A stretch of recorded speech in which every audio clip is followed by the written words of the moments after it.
Hello everyone, my name is Daniel Backer and welcome to Write Better Stories. I am making this video today to make a shocking confession that'll probably make you think differently of me.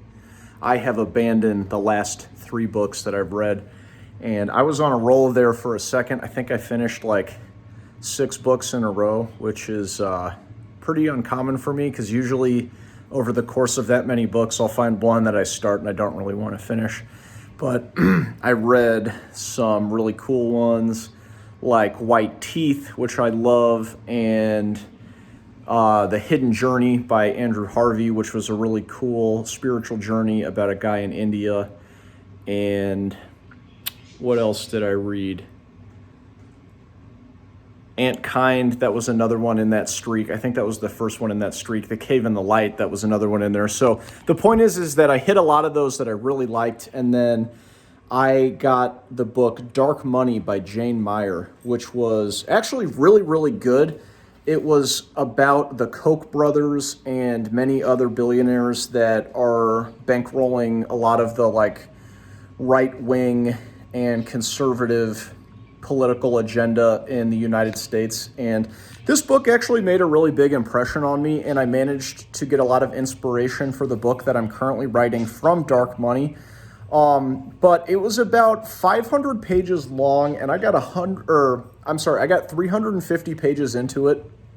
And I just got to the point where I was like, I think I get it. There's dark money behind the conservative movement, and they are influencing local and nationwide elections.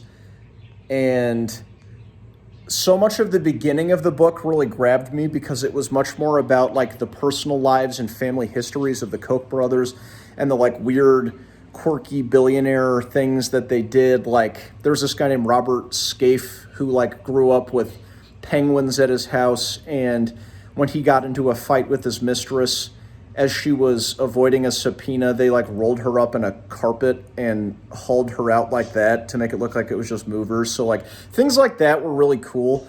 But then the middle of the book gets into this kind of crazy network of organizations and think tanks and different executives that bounced between them, and these college foundations that they would funnel all of their money into. And it just got so hard to keep track of that I didn't really feel like reading more would give me any more information, because I found I was just kind of glossing over it. And so I'm sure there was more to come in the third part of the book, but after 350 pages, I gave myself permission to just push it away and say, I'm not that interested in this anymore. But that being said, it was fascinating to see how the sausage was made with people dodging estate taxes by making these private foundations that were originally supposed to actually benefit society through charity, but then through some lawyer tricks, this just became tax shelters, and then they could pour their money into these foundations, which would then research as think tanks different ways to advance libertarianism and save the billionaires a bunch of money on taxes. And as you know, this is a staunchly political YouTube channel, so it should be totally obvious how I feel about that. Now, the book that I started after that was Americana by Chimamanda Ngozi Adichie. I might have put her names in the wrong order. Let me double check.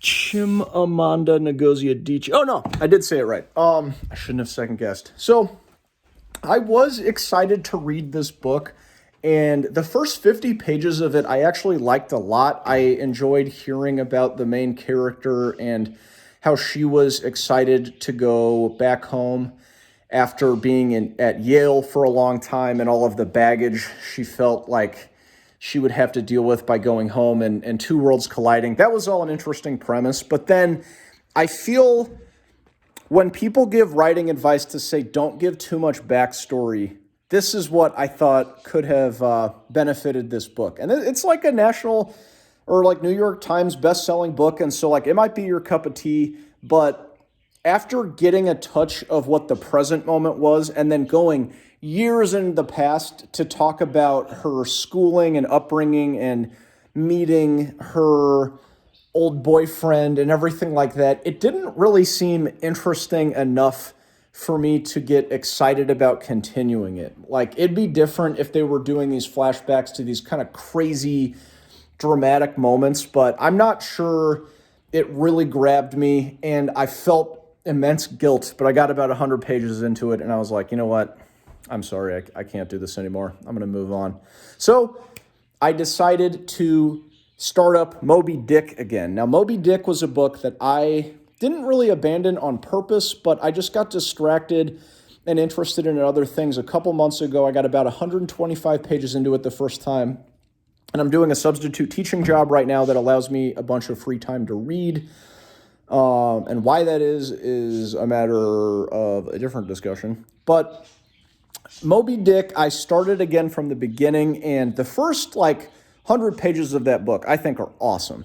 It's so cool to hear about Ishmael and Queequeg and their beautiful romantic relationship, which is apparently contentious, but it's like, come on, these guys are in love.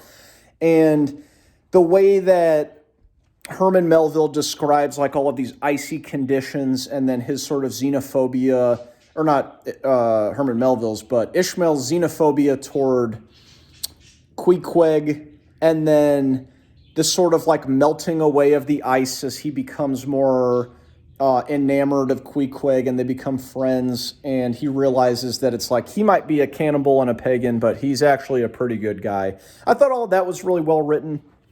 It seemed interesting too, just in the scene with the preacher at the pulpit, how everything was characterized to look like a ship, and all of the whale references, in Moby Dick. That was all really fun, and I knew that this was going to happen because I had heard this about Moby Dick, but about 150 pages into it, there are just these long digressions about different kinds of whales, and some of the chapters don't even really feature characters that are in the book that you're supposed to care about. It becomes very encyclopedic in a bad way, and it kind of made me think of Thomas Pynchon, because some people don't like the tangents that he goes on, but I always felt like his tangents were whimsical and fun and thought-provoking, whereas these in Moby Dick just felt like a slog. And so I decided this morning, I got about 170 pages into Moby Dick, that I was like, you know what? I'm going to set myself free. I am not going to finish Moby Dick. I don't care what they say.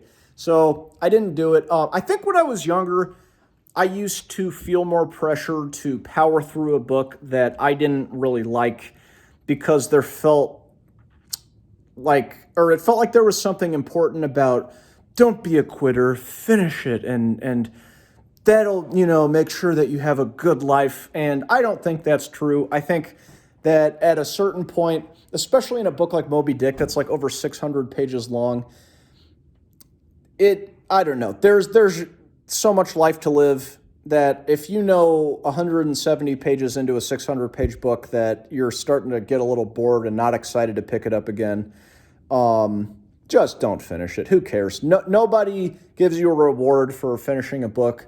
I should know. I review books on this channel, and nobody cares. Nobody's watching. There's no money. There's no gold star. You get, all my teachers from high school won't return my calls. None of my college professors will look me in the eye. It's just a wash. So go read a book that you actually like, and that's what I'm going to do. And who knows, maybe I'll abandon this next one, but this next one that I am going to read is The Bottom of the Sky, which I'm very excited to read, by Rodrigo Frazan. That being said, I think that this cover is horrible.